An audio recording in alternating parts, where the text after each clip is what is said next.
ನಮಸ್ಕಾರ, ನಾನು ಅರ್ಪಿತಾ. ಲೋಕದರ್ಶನ್ ಡಿಜಿಟಲ್ಗೆ ಸ್ವಾಗತ. ವೀರ ಯೋಧರ ನೆನಪಿಗಾಗಿ ಬೆಳಗಾವಿಯಲ್ಲಿ 27ನೇ ಕಾರ್ಗಿಲ್ ದಿವಸ್ ಆಚರಣೆಗೆ ಸಿದ್ಧತೆಗಳು ನಡೆದಿವೆ. ಇದರ ಸಂಪೂರ್ಣ ವಿವರ ಇಲ್ಲಿದೆ. ಎಲ್ಲರಿಗೂ ನಮಸ್ಕಾರ. ಇವತ್ತು ಬೆಳಗಾವಿ ಜಿಲ್ಲೆ ಮಾಜಿ ಸೈನಿಕರ ಸಂಘಟನೆಗಳ ಮಹಾ ಒಕ್ಕೂಟದ ವತಿಯಿಂದ ಕಾರ್ಗಿಲ್ ವಿಜಯೋತ್ಸವದ ನಿಮಿತ್ತವಾಗಿ ಆಯೋಜಿಸಿರುವಂತಹ ಈ ಪತ್ರಿಕಾಗೋಷ್ಠಿಗೆ ಆಗಮಿಸಿದಂತಹ ಎಲ್ಲ ಪತ್ರಿಕಾ ಮಾಧ್ಯಮದ ಮಿತ್ರರಿಗೆ, ನಮ್ಮ ಎಲ್ಲ ಮಿತ್ರ ಸಂಘಟನೆಗಳ ಅಧ್ಯಕ್ಷರುಗಳಿಗೆ, ನಮ್ಮ ಎಲ್ಲ ಪದಾಧಿಕಾರಿಗಳಿಗೆ, ನಮ್ಮ ಮಹಿಳಾ ಘಟಕದ ಅಧ್ಯಕ್ಷರು ಹಾಗೂ ಎಲ್ಲ ಪದಾಧಿಕಾರಿಗಳಿಗೆ ನಾನು ಪ್ರೀತಿಪೂರ್ವಕವಾಗಿ ಸ್ವಾಗತವನ್ನು ಬಯಸ್ತೇನೆ. ಇವತ್ತು ಆಯೋಜಿಸಿರುವಂಥ ಈ ಪತ್ರಿಕಾಗೋಷ್ಠಿಯ ಉದ್ದೇಶ ಏನಪ್ಪ ಅಂತಂದರೆ, ದಿನಾಂಕ 26/7/2026ರಂದು ಪ್ರತಿ ವರ್ಷದಂತೆ ಈ ವರ್ಷವೂ ಕೂಡ ನಾವು ಬೆಳಗಾವಿ ನಗರದಲ್ಲಿ ಕಾರ್ಗಿಲ್ ವಿಜಯೋತ್ಸವ ಸಮಾರಂಭವನ್ನು ಆಯೋಜನೆ ಮಾಡಿದ್ದೀವಿ. ಆ ಕಾರ್ಗಿಲ್ ವಿಜಯೋತ್ಸವ ಸಮಾರಂಭದ ಪ್ರಯುಕ್ತವಾಗಿ ಈ ಒಂದು ಪತ್ರಿಕಾಗೋಷ್ಠಿಯನ್ನು ಆಯೋಜನೆ ಮಾಡಿದ್ದೀವಿ. ಪ್ರತಿ ವರ್ಷದಂತೆ ಈ ವರ್ಷವೂ ಕೂಡ ಬೆಳಗಾವಿ ನಗರದ ಧರ್ಮನಾಥ ಭವನದಲ್ಲಿ 26/7/2026ರಂದು ಕಾರ್ಗಿಲ್ ವಿಜಯೋತ್ಸವ ನಡೀತಾ ಇದೆ. ಆ ಕಾರ್ಗಿಲ್ ವಿಜಯೋತ್ಸವವನ್ನು ಆಚರಿಸುವಂತಹ ಉದ್ದೇಶ 1999ರಲ್ಲಿ ನಮ್ಮ ದೇಶ ಪಾಕಿಸ್ತಾನದ ವಿರುದ್ಧ ಹೋರಾಡಿ ವಿಜಯವನ್ನು ಸಾಧಿಸಿತ್ತು.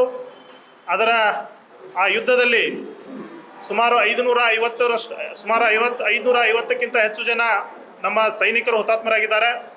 ಆ ಎಲ್ಲ ಸೈನಿಕರ ತ್ಯಾಗ ಬಲಿದಾನವನ್ನು ಸ್ಮರಿಸುವುದಕ್ಕೋಸ್ಕರ ಹಾಗೂ ಯುವ ಜನತೆಯಲ್ಲಿ ದೇಶಭಕ್ತಿಯನ್ನು ಹೆಚ್ಚಿಸುವುದಕ್ಕೋಸ್ಕರ ಪ್ರತಿ ವರ್ಷ ನಾವು ಎಲ್ಲ ಮಾಜಿ ಸೈನಿಕರು ಸೇರಿ ಈ ಒಂದು ಕಾರ್ಗಿಲ್ ವಿಜಯೋತ್ಸವವನ್ನು ಆಚರಣೆ ಮಾಡ್ತಾ ಇದ್ದೀವಿ. ಅದೇ ಪ್ರಕಾರ ಈ ವರ್ಷವೂ ಕೂಡ ನಾವು ಈ ಕಾರ್ಗಿಲ್ ವಿಜಯೋತ್ಸವವನ್ನು ಆಚರಣೆ ಮಾಡ್ತಾ ಇದ್ದೀವಿ. ಅದಕ್ಕಿಂತ ಒಂದು ದಿನ ಮುಂಚಿತವಾಗಿ 25/7/2026ರಂದು ಬೆಳಗಾವಿಯ ಬಸವೇಶ್ವರ ಸರ್ಕಲ್ನಿಂದ ಧರ್ಮನಾಥ ಭವನದವರೆಗೆ ಸುಮಾರು 5.5 ಕಿಲೋಮೀಟರ್ಗಳ ಒಂದು ಭವ್ಯವಾದಂತಹ ಬೈಕ್ ರ್ಯಾಲಿಯನ್ನು ಹಮ್ಮಿಕೊಂಡಿದ್ದೀವಿ. ಈ ಭವ್ಯವಾದಂತಹ ಬೈಕ್ ರ್ಯಾಲಿಯಲ್ಲಿ ಬೆಳಗಾವಿ ಜಿಲ್ಲೆಯ ಎಲ್ಲ ಮಾಜಿ ಸೈನಿಕರು, ಬೆಳಗಾವಿ ನಗರದ ಎಲ್ಲ ಯುವಕರು, ವಿವಿಧ ಸಂಘಟನೆಗಳ ಪ್ರಮುಖರು ಈ ಒಂದು ಬೈಕ್ ರ್ಯಾಲಿಯಲ್ಲಿ ಪಾಲ್ಗೊಳ್ತಾ ಇದ್ದಾರೆ. ಈ ಮೂಲಕ ನಾನು ನಮ್ಮ ಸಾಮಾನ್ಯ ಜನತೆ ಏನಿದೆ ಆ ಎಲ್ಲ ಜನರಿಗೂ ಕೂಡ ನಾನು ವಿನಂತಿಯನ್ನು ಮಾಡ್ಕೊಳ್ತೀನಿ. ಈ ಒಂದು ನಮ್ಮ ಬೈಕ್ ರ್ಯಾಲಿಗೆ, ನಮ್ಮ ಕಾರ್ಗಿಲ್ ವಿಜಯೋತ್ಸವಕ್ಕೆ ತಾವು ಕೂಡ ಅತಿ ಹೆಚ್ಚಿನ ಸಂಖ್ಯೆಯಲ್ಲಿ ಆಗಮಿಸಿ ಈ ಒಂದು ಕಾರ್ಯಕ್ರಮವನ್ನು ಯಶಸ್ವಿಗೊಳಿಸಬೇಕು. ನಂತರ 26/7/2026ರಂದು ಏನು ಧರ್ಮನಾಥ ಭವನದಲ್ಲಿ ನಮ್ಮ ವೇದಿಕೆ ಕಾರ್ಯಕ್ರಮ ನಡೀತಾ ಇದೆ. ಈ ಕಾರ್ಯಕ್ರಮದಲ್ಲಿ ಮಾನ್ಯ ಮುಖ್ಯಮಂತ್ರಿಗಳು, ಮಾನ್ಯ ಮಾಜಿ ಮುಖ್ಯಮಂತ್ರಿಗಳಾದಂಥ ಸನ್ಮಾನ್ಯ ಶ್ರೀ ಜಗದೀಶ್ ಶೆಟ್ಟರ್ ಅವರು, ಮಾನ್ಯ ರಾಜ್ಯಪಾಲರನ್ನು ನಾವು ಈ ಕಾರ್ಯಕ್ರಮಕ್ಕೆ ಆಹ್ವಾನ ಮಾಡಿದ್ದೀವಿ. ಅದರ ಜೊತೆಗೆ ಪ್ರಗತಿಪರ ಮಹಿಳೆ, ರೈತರಿಗಾಗಿ ಸಾಕಷ್ಟು ಪ್ರೋತ್ಸಾಹದಾಯಕ ಕೆಲಸವನ್ನು ಮಾಡುತ್ತಿರುವಂಥ ಶ್ರೀಮತಿ ಕವಿತಾ ಮಿಶ್ರಾ ಮೇಡಮ್ ಅವರನ್ನು ನಾವು ಈ ಕಾರ್ಯಕ್ರಮಕ್ಕೆ ಮುಖ್ಯ ಅತಿಥಿಗಳಾಗಿ ಆಹ್ವಾನ ನೀಡಿದ್ದೀವಿ. ಅದರ ಜೊತೆಗೆ ನಮ್ಮ ಬೆಳಗಾವಿಯ ಎಲ್ಲ ಜನಪ್ರತಿನಿಧಿಗಳು, ಸಮಾಜದ ಮುಖಂಡರು, ವಿವಿಧ ಸಂಘಟನೆಗಳ ಪ್ರಮುಖರನ್ನು ನಾವು ಅತಿಥಿಗಳನ್ನಾಗಿ ಆಹ್ವಾನಿಸಿದ್ದೀವಿ. ನಮ್ಮ ಮಾನ್ಯ ಜಿಲ್ಲಾಧಿಕಾರಿಗಳನ್ನ ಒಳಗೊಂಡು ಜಿಲ್ಲೆಯ ಎಲ್ಲ ವರಿಷ್ಠ ಅಧಿಕಾರಿಗಳನ್ನು ಕೂಡ ನಾವು ಈ ಕಾರ್ಯಕ್ರಮಕ್ಕೆ ಆಹ್ವಾನ ನೀಡಿದ್ದೀವಿ. ಈ ಕಾರ್ಯಕ್ರಮದಲ್ಲಿ ಕಾರ್ಗಿಲ್ ಯುದ್ಧದಲ್ಲಿ ಹುತಾತ್ಮರಾದಂಥ ನಮ್ಮ ಎಲ್ಲ ಯೋಧರ ಕುಟುಂಬದವರಿಗೆ ಸನ್ಮಾನವನ್ನು ಮಾಡ್ತಾ ಇದ್ದೀವಿ. ಅದರ ಜೊತೆಗೆ ನಿವೃತ್ತಿಯಾದ ನಂತರ ಸಮಾಜದಲ್ಲಿ ಅತ್ಯುನ್ನತವಾದಂಥ ಸೇವೆಯನ್ನು ಸಲ್ಲಿಸುವಂತಹ ಮಾಜಿ ಸೈನಿಕರನ್ನು ಗುರುತಿಸಿ ಸೈನಿಕ ರತ್ನ ಪ್ರಶಸ್ತಿಯನ್ನು ನೀಡುವಂತಹ ಕೆಲಸವನ್ನು ನಾವು ಮಾಡ್ತಾ ಇದ್ದೀವಿ.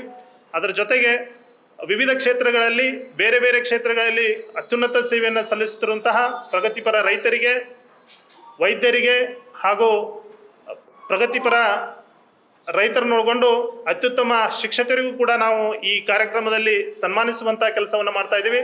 ಅದರ ಜೊತೆಗೆ 1962, 65, 71ರ ಯುದ್ಧದಲ್ಲಿ ಭಾಗವಹಿಸಿದಂಥ ಹಿರಿಯ ಮಾಜಿ ಸೈನಿಕರಿಗೂ ಕೂಡ ನಾವು ಈ ಕಾರ್ಗಿಲ್ ವಿಜಯೋತ್ಸವ ಸಮಾರಂಭದಲ್ಲಿ ಅವರಿಗೆ ಸನ್ಮಾನವನ್ನು ಮಾಡುವಂಥ ಕೆಲಸವನ್ನು ಮಾಡ್ತಾ ಇದ್ದೀವಿ.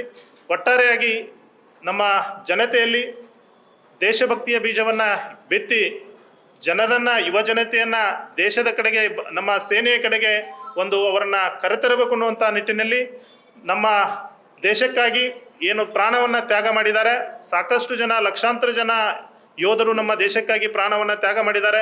ಅವರ ತ್ಯಾಗ ಬಲಿದಾನ ವ್ಯರ್ಥ ಆಗಬಾರ್ದು ಅನ್ನುವಂಥ ನಿಟ್ಟಿನಲ್ಲಿ ನಾವು ಇವತ್ತು ಈ ಕಾರ್ಗಿಲ್ ವಿಜಯೋತ್ಸವವನ್ನು ಪ್ರತಿ ವರ್ಷದಂತೆ ನಾವು ಆಚರಣೆ ಮಾಡ್ಕೊತ ಹೋಗ್ತಾ ಇದ್ದೀವಿ. ಆದ್ದರಿಂದ ಮತ್ತೊಮ್ಮೆ ನಾನು ನಮ್ಮ ಎಲ್ಲ ಜಿಲ್ಲೆಯ ಸಮಸ್ತ ಮಾಜಿ ಸೈನಿಕರ ಪರವಾಗಿ, ನಮ್ಮ ಮಹಾ ಒಕ್ಕೂಟದ ಪರವಾಗಿ ನಮ್ಮ ನಾಗರಿಕರೇನಿದ್ದಾರೆ ಅವರಲ್ಲಿ ವಿನಂತಿಯನ್ನು ಮಾಡ್ಕೊಳ್ತೀನಿ. ಈ ಒಂದು ನಮ್ಮ ಸೈನಿಕರ ಕಾರ್ಯಕ್ರಮಕ್ಕೆ ತಾವು ಅತಿ ಹೆಚ್ಚಿನ ಸಂಖ್ಯೆಯಲ್ಲಿ ಆಗಮಿಸಿ ಈ ಕಾರ್ಯಕ್ರಮವನ್ನು ಯಶಸ್ವಿಗೊಳಿಸಬೇಕು ಮತ್ತು ನಮ್ಮ ದೇಶಕ್ಕಾಗಿ ಪ್ರಾಣವನ್ನು ತ್ಯಾಗ ಮಾಡಿದಂತಹ ನಮ್ಮ ಎಲ್ಲ ಸೈನಿಕರ ತ್ಯಾಗ ಬಲಿದಾನವನ್ನು ಸ್ಮರಿಸುವಂಥ ಒಳ್ಳೆಯ ಕಾರ್ಯಕ್ರಮದಲ್ಲಿ ತಾವು ಎಲ್ಲ ಭಾಗಿಯಾಗ್ತೀರ ಅನ್ನುವಂಥ ಒಂದು ವಿನಂತಿಯನ್ನು ಮಾಡ್ಕೊಳ್ತೀನಿ. ಇನ್ನೊಂದು ವಿಷಯವನ್ನು ಹೊರತುಪಡಿಸಿ ನಾನು ಇನ್ನೊಂದು ವಿಷಯವನ್ನು ಏನು ಹೇಳಕ್ಕೆ ಇಷ್ಟಪಡ್ತೀನಿ ಅಂತಂದರೆ, ನಾವು ಈ ಕಾರ್ಗಿಲ್ ವಿಜಯೋತ್ಸವವನ್ನು ಕಳೆದ 5-6 ವರ್ಷಗಳಿಂದ ಬೆಳಗಾವಿ ನಗರದಲ್ಲಿ ಆಯೋಜನೆ ಮಾಡ್ತಾ ಇದ್ದೀವಿ. ಅದರ ಜೊತೆಗೆ ಈ ಒಂದು ಕಾರ್ಯಕ್ರಮ ರಾಜ್ಯ ಸರ್ಕಾರದಿಂದ ಆಯೋಜನೆ ಆಗಬೇಕು, ಕೇಂದ್ರ ಸರ್ಕಾರದಿಂದ ಆಯೋಜನೆ ಆಗಬೇಕು ಅನ್ನುವಂಥದ್ದು ನಮ್ಮ ವಿಶೇಷ ಬೇಡಿಕೆ ಇದೆ. ಆ ಬೇಡಿಕೆ ಇನ್ನೂ ಪೂರ್ಣಗೊಂಡಿಲ್ಲ. ಇದು ಕೇವಲ ಮಾಜಿ ಸೈನಿಕರು ಆಚರಿಸುವಂಥ ಕಾರ್ಯಕ್ರಮ ಆಗಬಾರ್ದು. ದೇಶದ ಪ್ರತಿಯೊಬ್ಬ ನಾಗರಿಕರು ಕೂಡ ಈ ಒಂದು ಕಾರ್ಯಕ್ರಮವನ್ನು ಆಯೋಜಿಸಬೇಕು. ಯಾಕಪ್ಪ ಅಂತಂದರೆ, ದೇಶಕ್ಕಾಗಿ ಸಾಕಷ್ಟು ಜನ ತಮ್ಮ ಜೀವವನ್ನು ಬಲಿಕೊಟ್ಟು ನಮ್ಮ ದೇಶವನ್ನು ಉಳಿಸುವಂಥ ಕೆಲಸವನ್ನು ಮಾಡಿದ್ದಾರೆ. ಅವರ ತ್ಯಾಗ, ಅವರ ಬಲಿದಾನಕ್ಕೆ ಒಂದು ಬೆಲೆ ಸಿಗಬೇಕಂತಂದರೆ ಈ ಒಂದು ನಮ್ಮ ವೀರ್ ದಿವಸ ಆಗಿರ್ಬೋದು, ನಮ್ಮ ಕಾರ್ಗಿಲ್ ವಿಜಯೋತ್ಸವ ಆಗಿರ್ಬೋದು, ಸೇನಾ ದಿನಾಚರಣೆ ಆಗಿರ್ಬೋದು, ಇದು ಜಿಲ್ಲಾಡಳಿತದಿಂದ ಆಯೋಜನೆ ಆಗಬೇಕು ಅನ್ನುವಂಥ ಮನವಿಯನ್ನು ನಾನು ಈ ಪತ್ರಿಕಾ ಮಾಧ್ಯಮದೊಂದಿಗೆ ಸರ್ಕಾರವನ್ನು ಕೇಳ್ಕೊತೀನಿ, ವಿನಂತಿ ಮಾಡ್ಕೊಳ್ತೀನಿ. ಮುಂದಿನ ದಿನಮಾನಗಳಲ್ಲಿ ಈ ಒಂದು ಕಾರ್ಗಿಲ್ ವಿಜಯೋತ್ಸವ ನಮ್ಮ ಸರ್ಕಾರದಿಂದ, ಜಿಲ್ಲಾಡಳಿತದ ನೇತೃತ್ವದಲ್ಲಿ, ನಮ್ಮ ಸಂಘಟನೆಗಳ ನೇತೃತ್ವದಲ್ಲಿ ಆಯೋಜನೆ ಆಗಬೇಕು ಅನ್ನುವಂಥ ಒಂದು ಬೇಡಿಕೆಯನ್ನು ತಮ್ಮ ಮೂಲಕ ನಾನು ಸರ್ಕಾರಕ್ಕೆ ಮಾಡ್ತಾ ಇದ್ದೀನಿ. ನಮಸ್ಕಾರ. ಕಾರ್ಗಿಲ್ ವಿಜಯ ದಿವಸ್ ಕೇವಲ ಒಂದು ದಿನದ ಆಚರಣೆ ಅಲ್ಲ, ದೇಶದ ರಕ್ಷಣೆಗಾಗಿ ಪ್ರಾಣತ್ಯಾಗ ಮಾಡಿದ ವೀರ ಯೋಧರ ಸೇವೆಗೆ ಸಲ್ಲಿಸುವ ಗೌರವವಾಗಿದೆ. ಇದೇ ರೀತಿಯ ಸುದ್ದಿಗಳಿಗಾಗಿ ನೋಡ್ತಾ ಇರಿ ಲೋಕದರ್ಶನ್ ಡಿಜಿಟಲ್.